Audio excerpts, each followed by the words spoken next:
나합격 위험물 기능사 2015년 2회 실기 작업형 기출문제 풀이입니다. 1번 벽 기둥 및 바닥이 내화 구조인 옥내 저장소를 보여주고 있습니다. 위험물 안전관리 법령상 옥내 저장소 위험물이 50배에서 200배를 저장할 때 해당하는 보유공지의 너비는 몇 미터인가? 자, 어떤 위험물인지 나오지 않았고 그 지정수량의 배수도 주어졌기 때문에 단순하게 보유공지를 알고 있는지 더 심화된 문제는 아니고 가장 기본적인 문제입니다. 옥내 저장소는 보유공지가 벽, 기둥, 바닥이 내화 구조일 때랑 그렇지 않을 때로 나뉘게 되는데요. 지금 이 문제는 벽, 기둥, 바닥이 내화 구조인 이 경우에 해당하겠죠. 이 중에서 50배초가 200배 이하라면은 바로 5m 이상이 되겠습니다. 그래서 5m 이상으로 써주시면 되겠고요. 2번 옥내 저장소의 벽, 기둥, 창문 및 바닥, 출입구 등을 차례로 보여주고 저장소 안에 드럼통이 저장되어 있는 장면을 보여주고 있습니다. 다음 저장소에서 위험물의 저장 시 초과되지 않아야 하는 온도, 이렇게 지금 드럼통이 저장되어 있다는 것을 나타낸 건데요. 이렇게 드럼통이 저장된 경우에는 제한온도 55도씨를 넘지 않도록 되어 있습니다.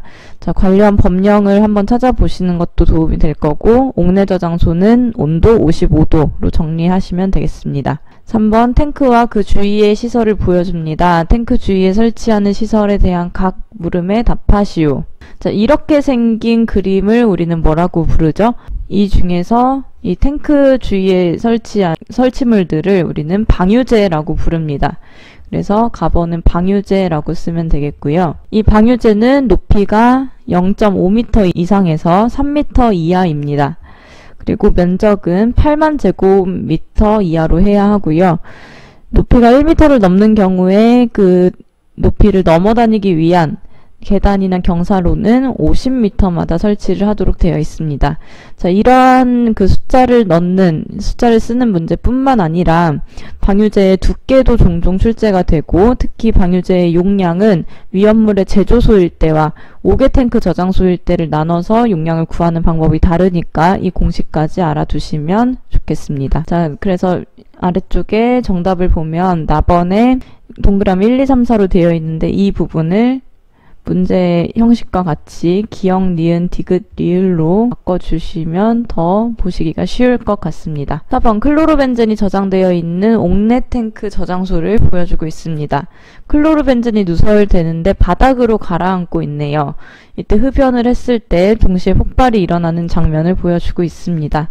자, 이렇게 동영상은 길지만 막상 문제는 증기비중을 구하시오 이네요. 증기비중이란 증기 상태, 기체 상태가 공기랑 비교해서 밀도가 얼마가 되는지 증기의 밀도의 비를 구하는 것인데요.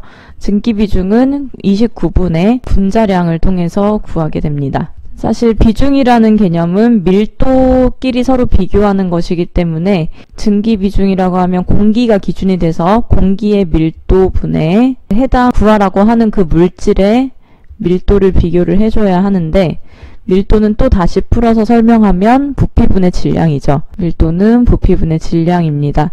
자, 위아래 둘 다 부피분의 질량이 되는데, 증기라는 건 고체, 액체, 기체 중에서 기체 상태에 해당합니다. 자, 기체 상태는 같은 온도 상태에 있으면 부피가 동일하다고 봐서 부피가 서로 같은 값으로 약분이 되고, 공기의 질량분의 물질의 질량만 남기 때문에 공기의 질량이 29분의 물질의 질량 분자량이라고 쓸 수 있겠죠. 그래서 29분의 분자량이라는 공식이 되는 거고, 29분의 클로로벤젠의 분자식은 C6H5Cl이기 때문에 탄소에 해당하는 12, 그리고 6개 있으니까 곱하기 6 플러스 수소는 원자량 1, 그리고 5개 있으니까 곱하기 5, Cl, 염소는 알고 계시겠지만 이렇게 친절하게 문제에 나와 있으니까 35.5를 더해주시면 되겠습니다. 자, 이런 문제 푸실 때 손으로 하시지 말고 그 계산기 통해서 계산하시면 더 쉽고 빠르게 계산하실 수 있으니까 계산기에서 구해보시면 3.879 점점점 이런 더 많은 숫자가 나올 텐데요. 소수 셋째 자리까지만 쓰고 거기에서 둘째 자리로 반올림하는 거 보여주시면 됩니다.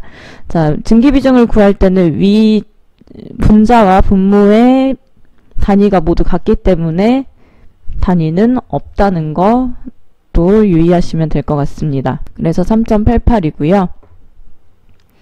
5번 질산이 담겨있는 병을 보여주고 있습니다. 질산을 갈색 병에 보관하는 이유는 뭘까요? 질산은 제6류 위험물이죠. 제6류 위험물이면서 햇빛에 의해 잘 분해가 됩니다. 질산이 분해되면 물과 이산화질소, 산소가 발생을 하는데 이 중에서 가장 위험한 물질은 물일까요? 자, 물, 수증기가 위험하다면 우리는 씻을 수가 없을 거예요. 그래서 물은 위험하다고 보기 어렵고요. 산소가 위험할까요? 산소가 위험하다면 숨을 쉴 수가 없겠죠. 그래서 산소도 위험한 물질은 아닙니다. 바로 이 이산화질소가 생기기 때문에 우리는 갈색병에 넣어서 마치 선글라스를 쓴 것 같이 햇빛이 닿아도 그렇게 분해가 촉진되지 않도록 질산에 선글라스를 씌운다 라고 생각하시면 되는데요. 그렇게 갈색병에 보관하게 됩니다. 바로 이 이산화질소, 독성가스인데요. 이 이산화질소가 발생하기 때문에 갈색병에 보관을 하도록 되어 있습니다. 그래서 정답과 같이 답은 써주시면 되겠고, 자, 5개 저장소를 보여주고 있습니다. 위험물 안전관리법령상 위험물과 비위험물의 거리는 어떻게 되는지, 위험물과 비위험물의 거리는 1m 간격을 두도록 되어 있습니다. 여기 해설이 중복이 돼서 위에 문제가 그대로 됐네요. 그 위험물과 비위험물의 거리는 1m라고 쓰시면 되겠습니다. 7번 염수산 염료와 목분을 섞어 전기를 통하게 하는 실험을 보여주고 염수산 칼륨의 시약병을 클로즈업 합니다. 이 위험물의 지정수량을 쓰라고 하는데요. 염수산 칼륨은 제1류 위험물 중에서 염수산 염료입니다. 지정수량은 50kg에 해당하겠죠.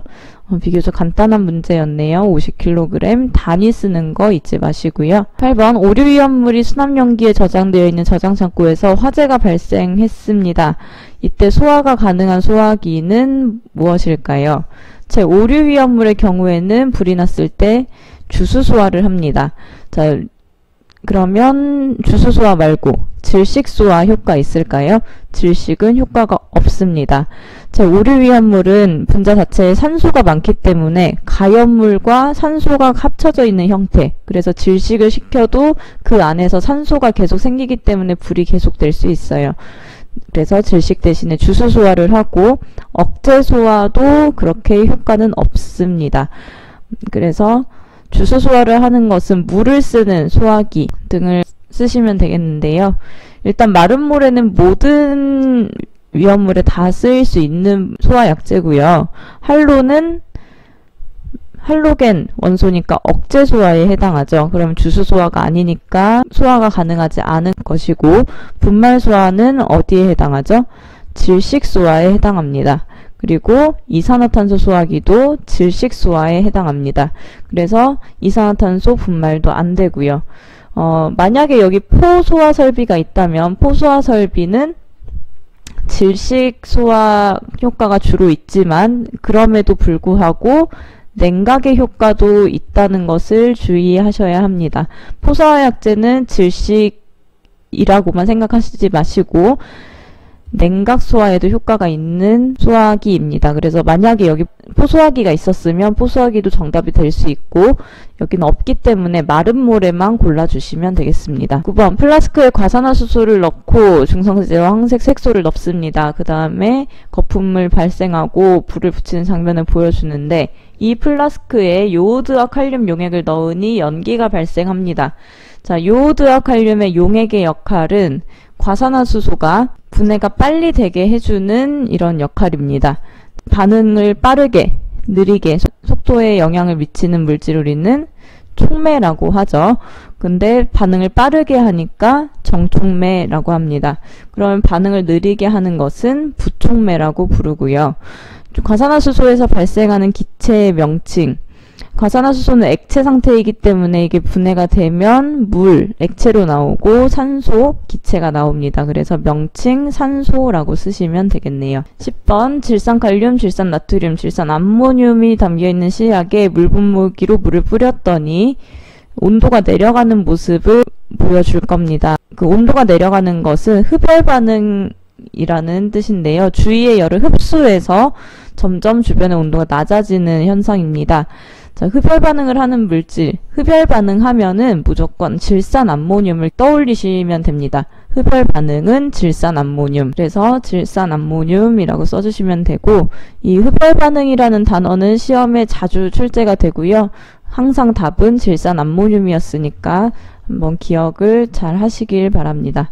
자, 여기까지 2015년도 2회 작업형 실기 기출문제 풀이 마치도록 하겠습니다.